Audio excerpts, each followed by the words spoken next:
This is Today's Business Leaders. Actionable advice from real-world professionals.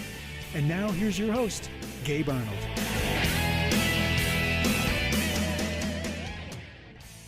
All right, so today I have David Jardine on the show. He is the founder of Red Fez Studios and has done many other things as well. And we're going to talk about entrepreneurship and life and maybe a little bit of spirituality too. So welcome to the show, David. Thanks, Gabe. Thanks for having us, man. I'm stoked to be part of it. Absolutely. So tell me when you first realized you were an entrepreneur. I think I first realized when I was an entrepreneur about 3 hours into my first job. We have Social Security over here, and back in the 1990s, it was pretty easy to get unemployment benefits. And at the time, it was almost a rite of passage. You graduate from year 12, and then you spend a year sort of dole bludging, which was code for having your friends fill in your Social Security forms for you every 2 weeks, so you could go surfing down south. Pretty much, I was job seeking for 12 months in the country. It was pretty good fun. But the problem with that is that they put you into a long-term unemployed program, right? And then they make you learn how to do a CV or resume, and then apply for all the kind of jobs you can find, right? So I was really diligent at it, and I wrote this incredible CV, and I sent it out to every job I could find that was in there. It didn't matter what it was. So I get this call back, and it was a company that made chimney flutes for we call them a potbelly stove. I don't know what you guys call them, but it's just like a stove you have in your house to put your fire in, right? So the flue, the chimney, right? Right. Okay. So all right. So my job was to turn up, and there was a roll of steel that fed into a guillotine, and my job was to measure it, and then cut it, and then take the cut piece and put it on a stack. That was the job. So I did this. Job. So I did this for about 3 hours, and I looked around and I went, "Yeah, this just isn't me. I don't know what is me, but this isn't it."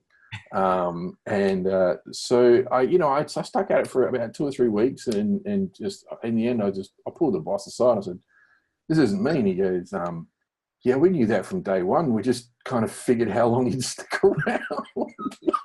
They knew from day one. They were just like, "Yeah, you're not cut out for this, mate." I was asking way too many questions, and I was new ways of doing it, and I thought, man, this is just so tedious. Isn't there a bloody machine that can do this? What the hell? And they were just like, "Dude, stand there and cut the metal. That's your job. Just do your job." Couldn't do it. So I was pretty convinced after that. I was like, "Yeah, this isn't for me." But then I went to uni, and I went and did a fine art degree. And that was basically 3 years of learning how to drink wine and bullshit. So naturally, I ended up in marketing after that. So it's it's pretty much custom made, But that's actually, awesome. yeah, I spent $40,000 learning how to drink wine and bullshit. I mean, when you learn how to bullshit in an art gallery, that's professional bullshitting. There is no way you can say, "Oh wow, $60,000 for a red disc." It's automotive paint. I could buy that from Home Depot. And my husband cut it with a jigsaw, and you want 60 grand? Oh man! So I was like, "Yep, raised with professional bullshitters." So what I did though is I minored in computer image processing. Okay. Basically, at the time, the art department put in what was called a computer lab. So they put 14 Macs into a room. They installed Photoshop on all of them. And because my art major was screen printing, I would use the computer to generate the image, do the 4-color separation, create the 4 screens, and then print the images. Okay. So I got really into that, and I really, really liked it. And a friend of mine was doing computer science engineering or something. He came down one day and said, "Oh, by the way, have you heard about this thing called the internet?"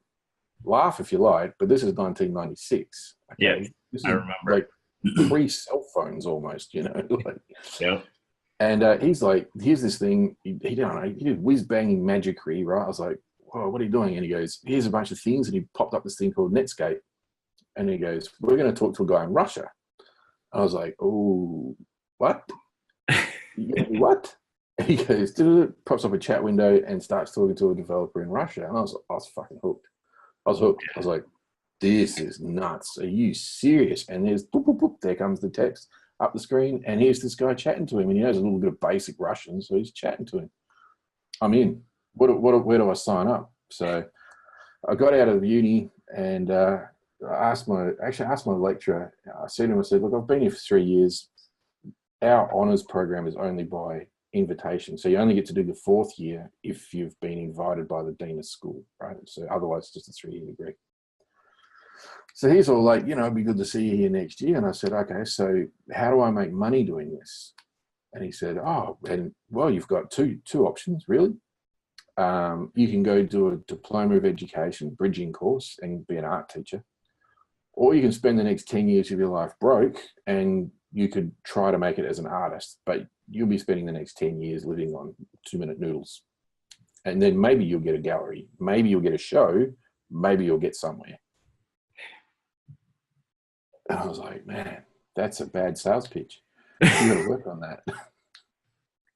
So I was like, this is a mugs game. So I went and enrolled in TAFE, which is like community college. Okay. And so I enrolled in that, in a diploma of computer. No, it was instructional design, something like that. Interactive instructional design, something like that. So that was where they would teach HTML. So my first lesson was literally open tag, HTML, close tag, blah, blah, blah. And I was in. I was like, "Woohoo, I'm a programmer. Look at me go. This is fantastic. I'm smart. This is great. This is going to be wonderful."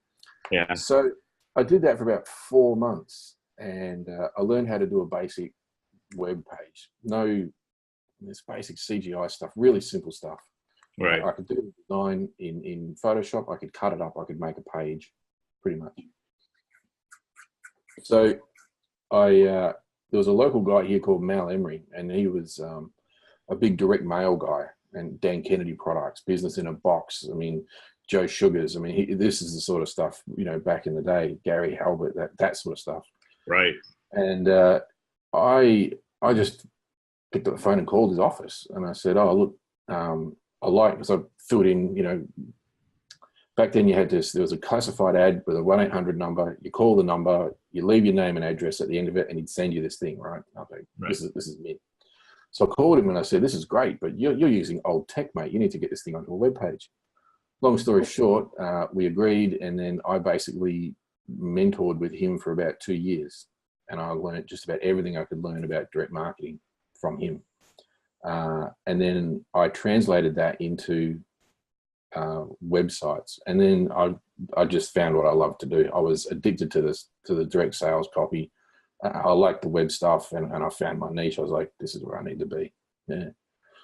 So yeah, cold rolling steel to talking to dudes in Russia, I was just like, "Man, this is cutting edge, mate. I thought this is fantastic new world." Wild stuff.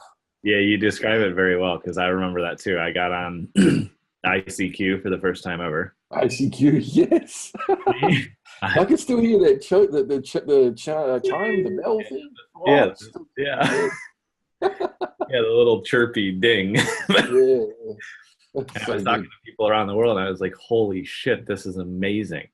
Yeah. And I have this origins theory, which I'll bring up because it's still, I think it's relevant. The origin of the internet has just been one-to-one communication. Yes. So everything that survives and thrives will always be about building relationships. Totally. Absolutely. It was ICQ or AOL or whatever chat you were using in Netscape. And now we're using Zoom, and we have Facebook, and we have Twitter, and like we have all these things.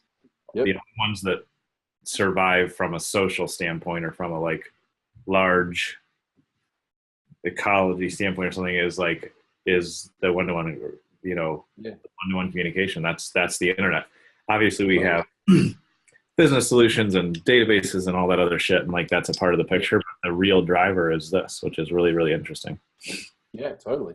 It's And I still, think that that's like, don't underestimate the power of that, because the ability to transfer knowledge between people, even though for me it's a little bit manual to use my mouth mhm. talk. Sometimes I find that's a little manual.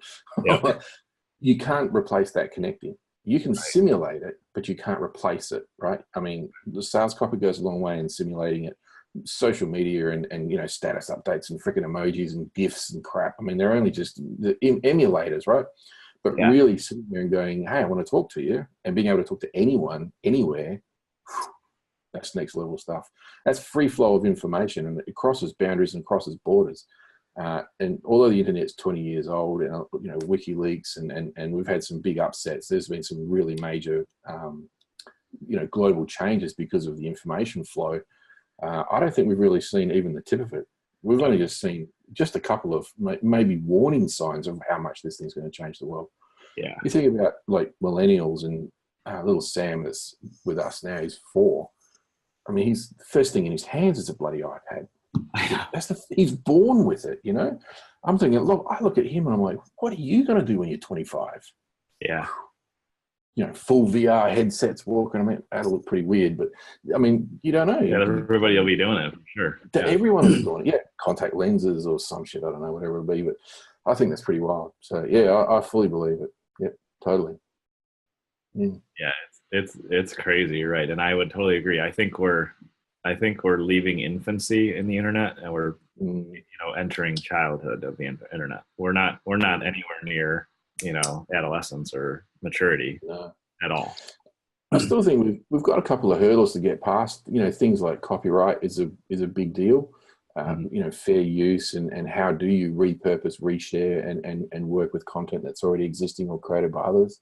Yeah. Other things like as well, like this thing that's popped up is freedom of speech.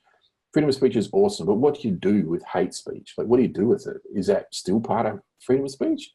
Where's the responsibility kick in that, yeah, it's okay, you've got freedom of speech, but you've also got responsibility of what that does, right? Like pay attention. So I think that it's going to be interesting to see how we sort of respond to that across the board.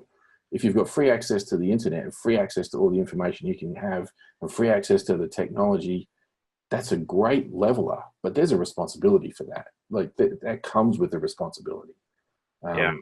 What do you do when people that aren't prepared for that level of information get access to it and then use it for negative purposes or nefarious purposes?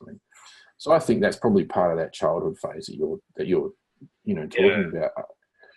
I get the analogy in my head of a kid playing with firecrackers. I mean, well and good. You shoot yourself in the eye. It's like, do you give a 6-year-old a BB gun? I mean, like, I say, fuck yeah, but does the kid's mum say, no, pop out a bloody eye? What are you doing? Yeah, and the problem is you're both right. Yeah, pretty much. That's the real problem. Is it's like no, it's not that we should never have any exposure to those things, or never have that opportunity. But it's all. Neither should all of us own BB guns to be shooting each other every day. That would be. Yeah. And we're going to end up with the government being the hovering parent. Like, oh, Johnny, put the gun down. Oh, That's what's going to happen. Government hovering. Yeah. No, we're facing it's exciting because I think overall that we're in a time of peace in the world and think life is getting better and overall things are fantastic. But we also have these unique new challenges that are coming up. I was doing a lot of reading over the last couple of weeks while I was on vacation, and a big thing that not a lot of people are talking about yet, as an example, is the heat of the lower hemisphere of the Earth is just continuing to increase, and it's driving people into northern countries and continents and everybody north. So, that may not be a huge problem today, but in 20 or 30 years or in 100 years, it's going to be a massive problem. And we have new opportunities and new challenges. And I think there's really interesting things to solve, just like freedom of speech. I was watching comedians in cars getting coffee with Jerry Seinfeld the other day, and so good. It's awesome. It's the best show ever. So and he said the problem I'm going to butcher the quote. I posted it, but he's like, the problem is if you're intolerant of intolerant people, then you're being intolerant. Then you're being intolerant. Yeah, so right. Kettle, black. Yeah, it's like, so it's like you get, which is totally true. And I heard another comedian say, he's like, he was going on and saying some pretty racist and sexist things. He was a black guy, but he was like, he's like, I'm allowed to say this because he's like, I have to say it and be honest about where I'm at right now. He's like, I don't want to think badly of this group of people. He's like, but I do. And he's like, I'd rather be honest about it and have the conversation than pretend that I don't have those feelings, which I can agree with that and empathize with it. However, some things you shouldn't say. Right. So it's like, but how do you sort that out? And like, how do you, because I have friends that have totally different beliefs than me, and that's okay. Like I'm totally okay with that. But there's also some spaces and places where you shouldn't say things. Yeah, totally. I think that's part of the whole free speech thing that we're kind of grappling with as a society, because I definitely think that there are some difficult conversations that we should be having, right? And I think there are some things that definitely need to be addressed. But where do we find the space where it's like, not a safe space, because I don't think that's really a real thing anyway, but at least a respectful space where it's appropriate. I understand that there's going to be some hot things that I'm going to talk about that need to be talked about, but let's do it in a way that doesn't like attack the other person, right? Because you don't want to end up with the other side being defensive and shutting down. Right. And I think, I don't know, we can't really look to our world leaders for that at the moment. I don't think they're doing a very good job. I think they're kind of just chucking mud at each other. But I think we kind of need to figure it out amongst ourselves. And TED Talks are a great place for that. I've watched some challenging things come out of TED Talks that they're presented in a fairly balanced and educated, enlightened way. I don't see a lot of follow up to that, but maybe that's kind of a forum. Is the TED Talk area becoming that platform that we can look at? Yeah, that sort of thing. And I think a huge piece of it that I'm working on and trying to figure out, I don't have this mastered at all, but there's a huge difference between me saying something like, I don't believe this, but as an example, like everybody in Australia is an asshole. There's like there's a huge difference between making that blanket stereotypical statement in my mind or saying, I've had a lot of experiences with people in Australia and I feel like they're assholes to me. There's a big difference in framing of like making this altruistic judgment of like, this is the way it is. That's kind of like an arrogant asshole thing to say, speaking of assholes. And then, which I have done for many years of my life, or saying like, I have felt like, the people I feel, or this has been my experience. There's a huge difference in reference because now I'm not judging everybody that lives in Australia. Right. Instead, I'm just saying my experience has been tough with some of the people from there. And because I think it's coming to the conversation with open-mindedness, realizing that, well, I've only talked to a few hundred of you guys down there. And so it's like maybe. Maybe. Yeah, that's a good sample size. I'm telling you, when you're starting to get valid data there. I'm totally teasing 300 people and you're all wankers. What? But like there's a huge difference. I take your point. Yeah, it's a huge difference of coming to and saying like, this is my experience, but I'm open to the fact that I may have had a bad experience, and it's not always like that. Or just making this altruistic judgment because you met somebody that was a jerk to you, or you had a bad experience. And like, I think how we label our emotions and our feelings and how we label our mindset is really key to having an open dialogue compared to, like you said, some of our world leaders just saying stupid shit about the other guys. Listen, Australian politicians are freaking notorious for it, mate. You should hear them down here. It's like, so what are we going to do about world hunger? Well, in the last election, the other party were like, it's like, dude, that's not even relevant. How the hell is that even an answer to the question? What the hell? You are literally just saying what you want to say. You didn't even answer the bloody question. So I hear a lot of that over here on this side too, so I know how you feel. Unreal. Sometimes I'm like, you lot need to go back to school and learn how to talk. Like, say whatever the hell you want to say. Yeah, but I think like in a roundabout way, it starts to raise the conversation of how do we have matured viewpoints that are probably a little bit more inclusive, a little bit more global, and a little bit more higher level than survival level thinking. Where are we headed as a people?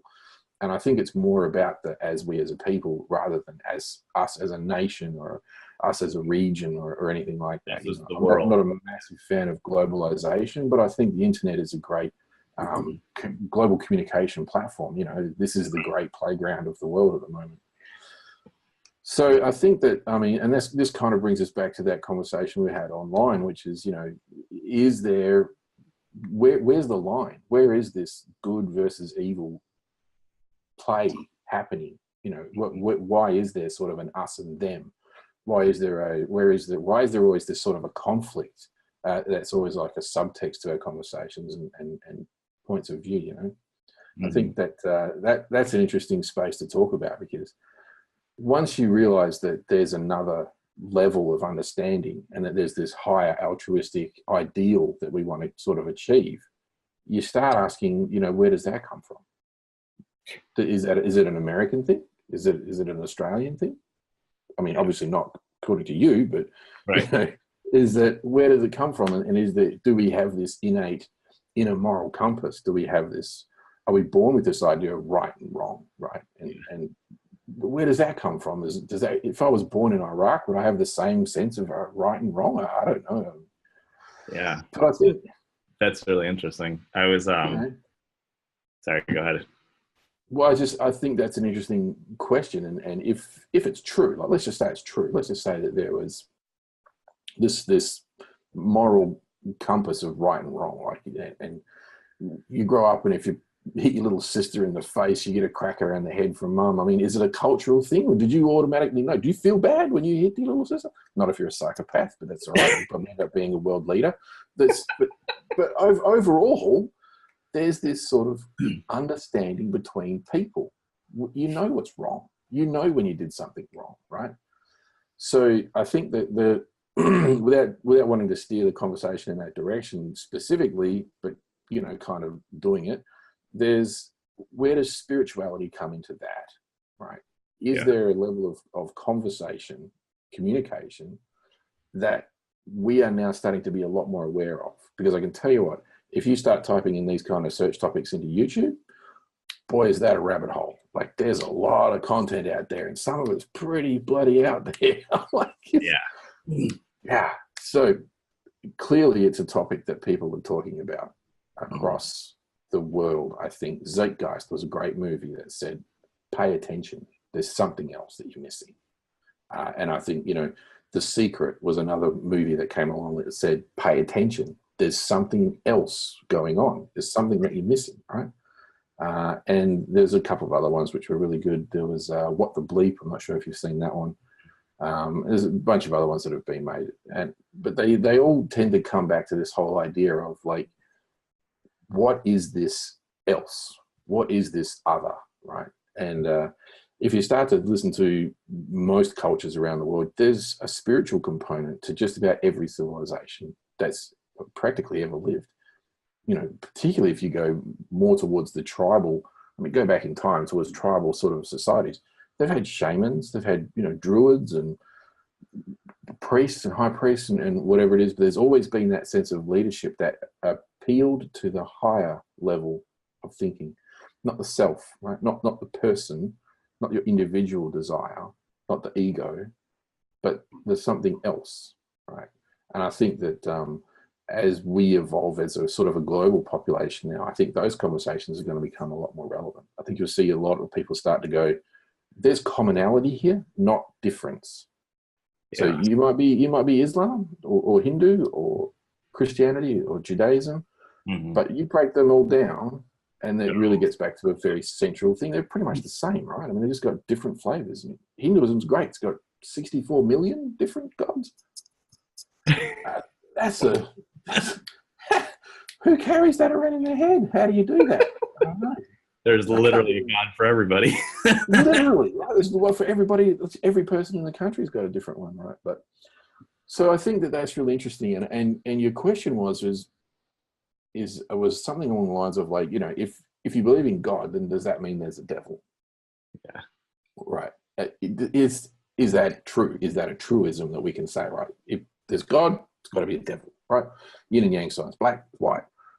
And there's a whole bunch of other stuff like that. It's all symbolism and esotericism that says that, right? So I think that that's really interesting, because I think that my personal philosophy on that is that that's a byproduct of the duality that we live in, right? Mm-hmm. And you can see the duality we live in very easily, right?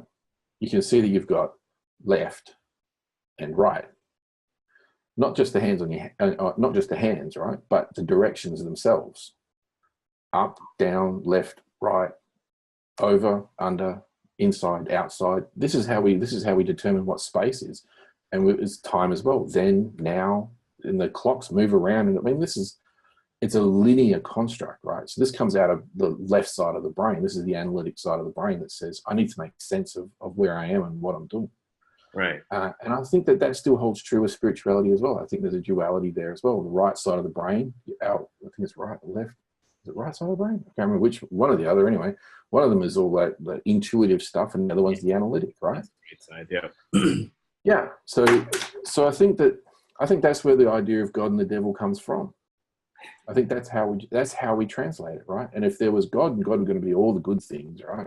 And bloody hell, look at the Lord of the Rings, right? Hey, fairies and lovely happy tree folks, right? And then the bad guys are all like this super constructed, order and all that sort of stuff. So you've got chaos and order, and how do they play together? It's like, well, I think they play together because on the level that's even higher above than that, you have oneness. And I think that oneness is where you have the absence of all of the other. So there's no time. There is all time, right? There's no space. There's all space. There's no up or down. There's no before or after. There would also then therefore be no good or evil. You would understand that both of them were harmonious and necessary to the whole. Does that make sense? It does. It's philosophical, and it doesn't hold very well if you've got a strong Christian background like I do. I was raised Mormon, so to me it's like, don't talk about this with mum. I was raised super charismatic Christian, so I know how that conversation goes. Yeah, the conversation doesn't go well, right? Because you're going to hell. It's like, well, that's a short conversation. Yeah, it's not exactly a Thanksgiving topic. But I think that, possibly there are sort of hints of this in some of the religions when you look at it, right? Mm-hmm. You talk about the nature of God, okay? So I don't want to delve on it too hard, but when you talk about God, you kind of need to have a couple of agreements, right? Otherwise, you don't have any frame of reference. You don't want to debate the nature of God if you want to talk about God. You've got to establish that and then move on. Okay. So the nature of God. What is God? I like the Christian version that goes like this: all-seeing, all-powerful, all places, omniscient, omnipresent, omnipowerful. Okay? Mm-hmm. So if you agree that that's the nature of God, then you can extrapolate from there what is the nature of reality. Okay? So the nature of reality becomes really easy. God's all places at all time. So the nature of reality that we have is therefore included in that, right? Because we can't be excluded from that because he's all powerful, right? So there's no point in time. We're not like in this little bubble that says God's everywhere else except here. Here, no God. Okay, that doesn't exist, right? It's not real. Right. So because that breaks your definition of God, right? Because God doesn't sort of a sudden go, yes, I'm all powerful, except for those little Gauls, look at those guys. Asterix and Obelix reference there for the old fans. So you have to really realize that if all powerful and all places and all seeing, and the nature of God as agreed by most religions is love. Okay. So then so the true nature of God is all love, right? Then all of a sudden you have to start asking yourself, well, what the hell is this place? Where are we? Like, if he's everywhere in all places and all times, then he's here now in this place. So there isn't any place where he isn't. Therefore, we are in God now, like right now. And I think that inside that space, there's a consciousness that we can share equally amongst all people. And I think that Eckhart Tolle touches on that in his book, The Power of Now, because to experience that moment is the way to get the access to that God that we're talking about. Does that make sense? It does. I like it. Okay. I hope that's not too deep. No, it does. I love these conversations. That's very interesting. Yeah. Well, because it starts to answer a couple of my questions. Okay, I don't want to extrapolate this out for other people, but for me, I was in fear of judgment. I lived in fear of judgment. I lived fearing that I was not able to connect to God. I wasn't able to have a one-on-one relationship with God. I had to go through a mediator, right? I had to go ask the priest to go do my prayers for me. Mm-hmm. Okay. But if you look at the definition, so it's written in the Bible too, right? Omnipowerful, omnipresent, all-seeing, all-knowing, all-loving, then that's right now too. Mm-hmm. So then it was also 10 minutes ago. It'll also be an hour from now, because I'm stuck on this linear progress, right? So I've got to go through these moments of now, whatever. It's kind of like Groundhog Day or something. So all of a sudden it becomes really peaceful because you're always there. Like you're always there. It's always now. God's always now. You're always in that moment already anyway. So how about you just take it easy on yourself, okay? Because you're perfect anyway. You're not going to exist in this level of reality inside God if you weren't perfect. It's impossible, right? Due to the nature of what we've already agreed on as God. If you're in God right now, then you're already perfect. The only thing that separates you from experiencing that is what's inside your head. And I think maybe the definition of hell, which they say purgatory is the absence of God, right? It's the experience of the absence of God. I think maybe that's the hell we put ourselves through. Now, I don't want you having that conversation with your mum over Christmas, because she's going to say, no, hell no, it's full of brimstone and fire and demons and pitchforks and they poke hell at you, okay? And it's super, super bad.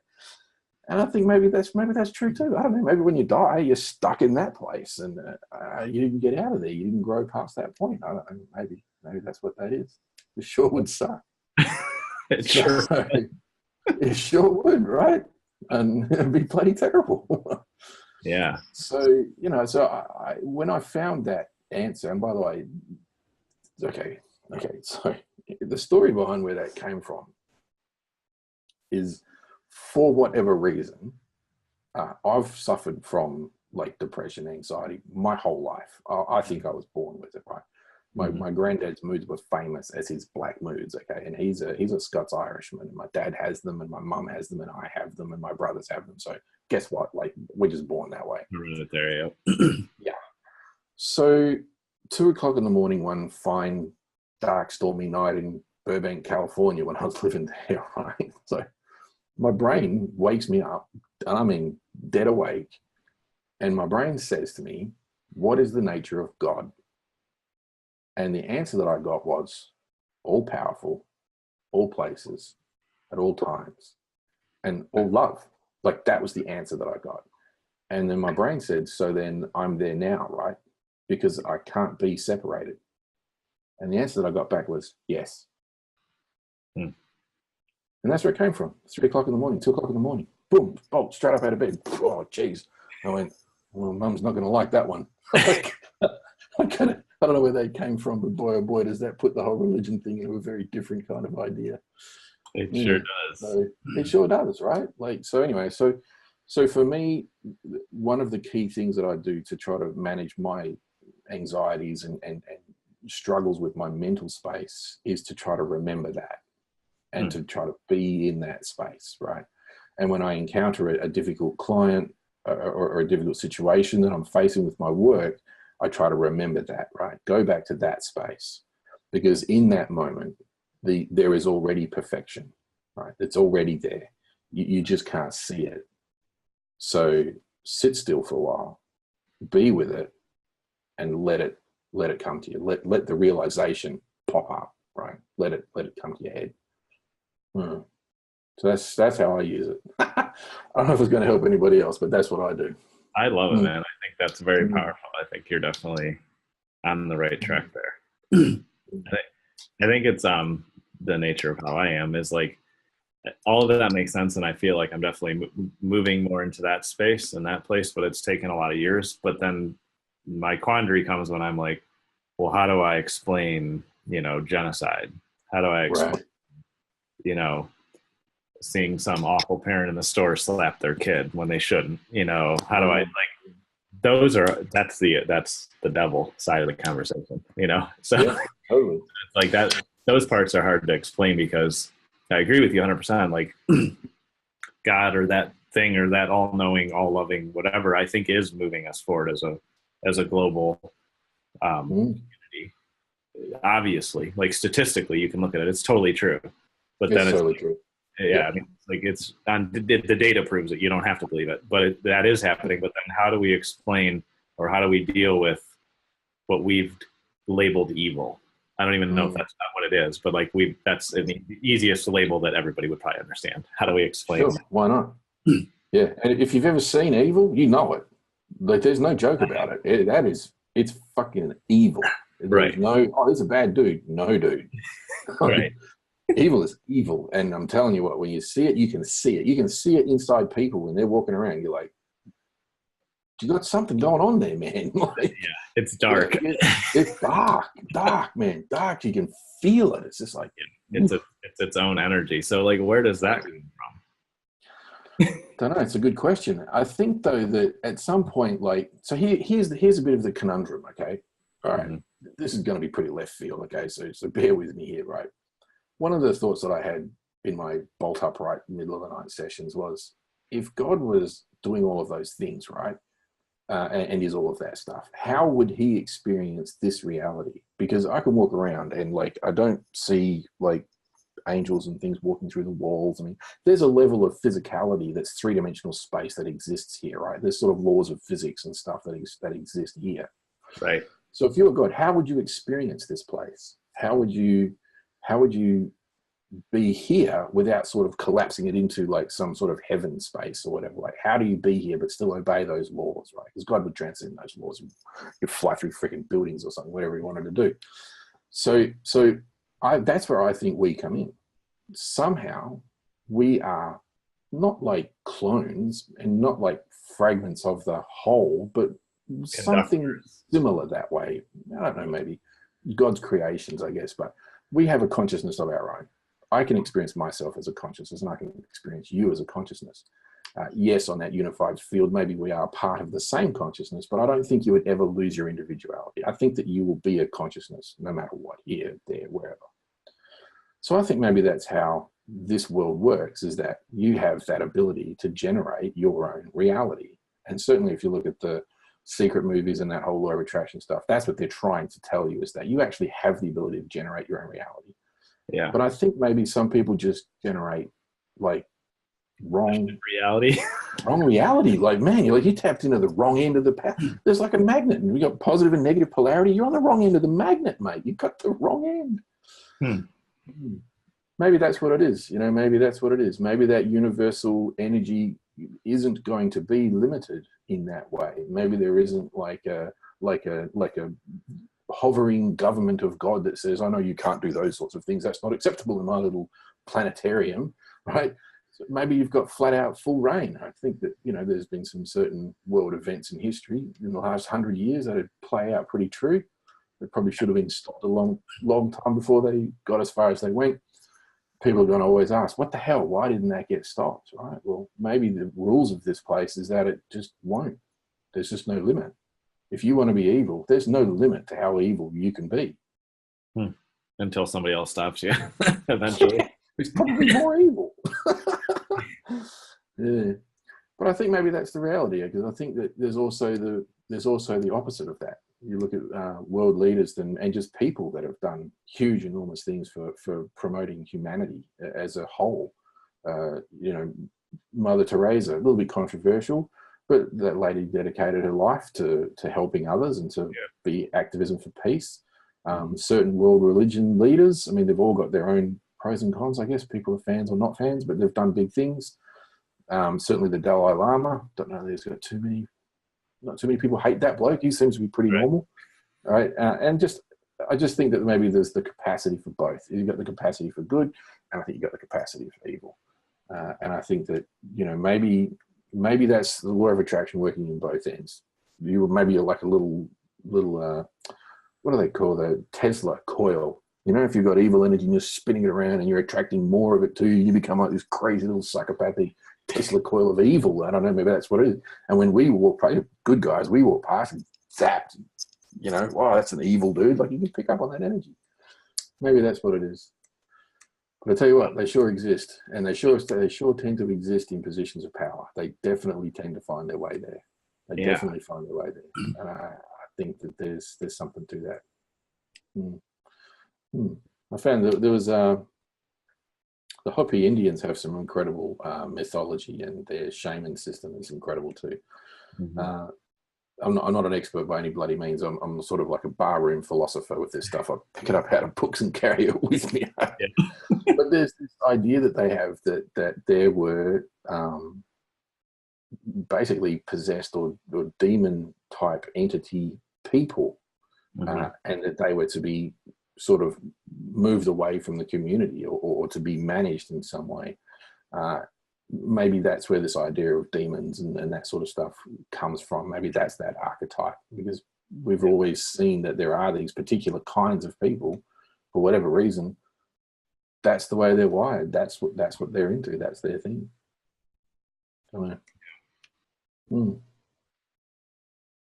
Hopi Indians and demons. Hey, where did we go?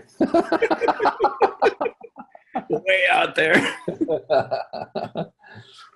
Well, this is very fascinating. You have a really interesting perspective on it, so thank you. I think all of kind of like figuring out your own headspace really ties in a lot in life and business. It does.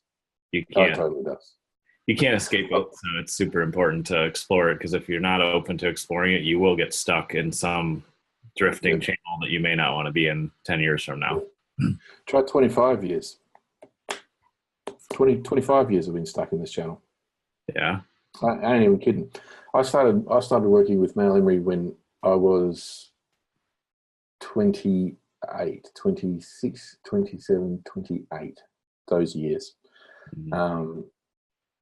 So I'm 45 soon. Gotcha. Yeah. So about 20 odd years, somewhere there. And I was when I've met with Dan Kennedy in private, like I was in with the crowd that were making moves. Marlon Sanders, when he was big on the internet back then, Corey Riddell with his first internet marketing courses and stuff. I mean, I've been around since those days.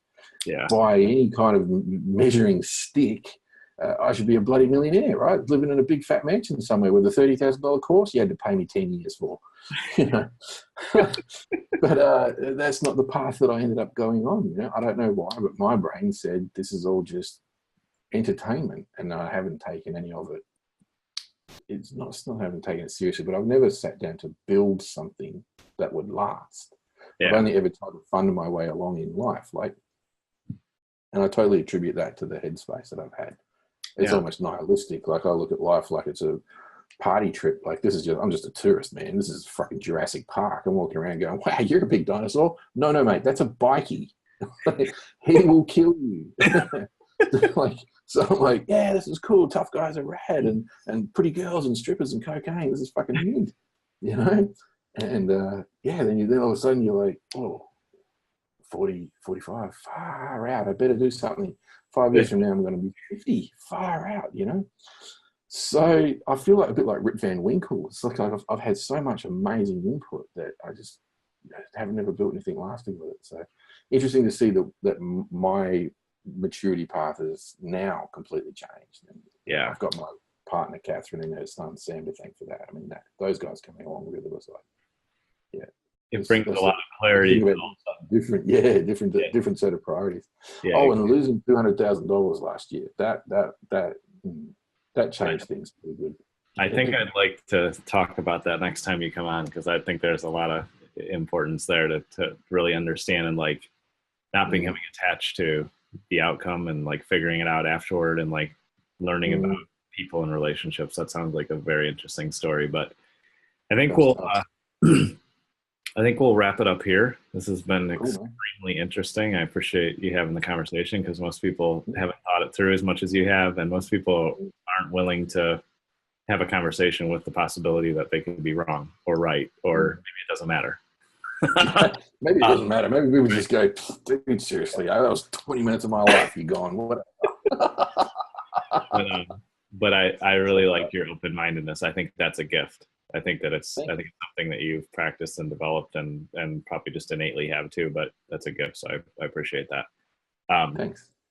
So real quick, if people want to check out what you're up to, they can go, and I'll drop this in the show notes and stuff, but they can go to redfez.com.au to come check out what you're up to. So we'll share that. And we'll definitely have you back on. So I appreciate the time, David. And this has been a very fascinating and helpful conversation too. So thank you.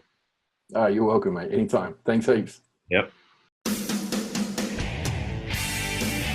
You've been listening to Today's Business Leaders with Gabe Arnold.